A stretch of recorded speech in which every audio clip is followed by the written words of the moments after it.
Welcome! Today we're going to dive into a really big idea, the constant tug-of-war between governments and economies. It's a debate that has been swinging back and forth for centuries, just like a giant pendulum. And really, it all boils down to this one simple question. Who should be in the driver's seat of our economy, the state or the market? This question is the engine of our whole story, a story that plays out like that pendulum, swinging between two incredibly powerful ideas. Okay, let's get into it. So, where does this all start? Well, our story kicks off with a totally radical thought, something that completely challenged the old world of kings and top-down economic control. And that idea is what we call economic liberalism. The core concept here, liberty under the law, was a game changer. It suggested that, hey, maybe rational, self-interested people, if left to their own devices, could actually create prosperity for everyone, not just the folks in power. This didn't just pop out of nowhere. The groundwork was laid by some really sharp thinkers. You had the Physiocrats in France, who gave us the famous phrase laissez-faire, basically meaning, let it be. And then there was England's John Locke, who argued that we all have natural rights to life, liberty, and property that the government's main job is to protect. And all of that set the stage for the pendulum's first massive swing toward the market. This whole new era was powered by the ideas of a Scottish philosopher you've probably heard of, Adam Smith.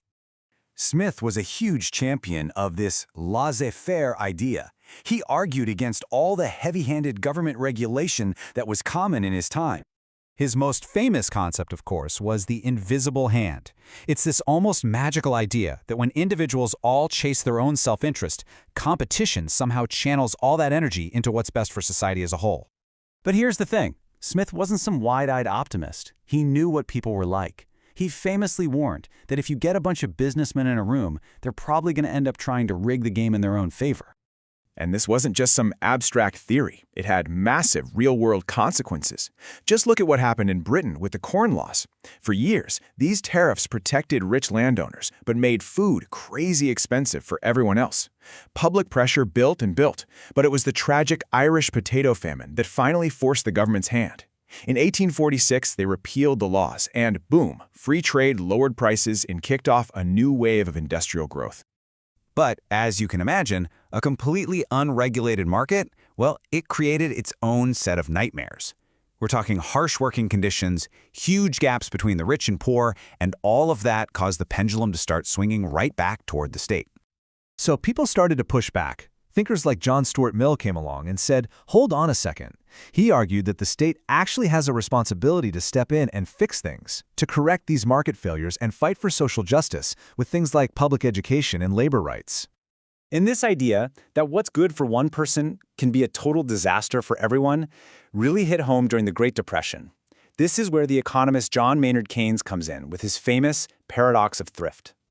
See, Keynes realized that if everyone gets scared and starts saving money at the same time, the whole economy grinds to a halt because nobody's buying anything. His solution, which we now call Keynesianism, was totally radical for its time. He said the government must step in, spend money it doesn't have, and basically jolt the economy back to life. It was all about saving capitalism from itself. And it's the idea behind huge programs like Roosevelt's New Deal. And for a long time, Keynesianism was the law of the land. It reigned for decades. But then, the 1970s happened. A brand new crisis cropped up that Keynesian ideas just couldn't fix. And, just like that, the pendulum began a powerful swing right back toward the market. And this new crisis had a name: stagflation. I mean, this was a real head-scratcher. You had high unemployment and high inflation at the same time. According to Keynesian economics, that just wasn't supposed to happen. So, this crisis blew the door wide open for a revival of those old-school classical ideas. Thinkers like Friedrich Hayek and Milton Friedman stepped back into the spotlight, arguing that actually, government wasn't the solution, it was the problem.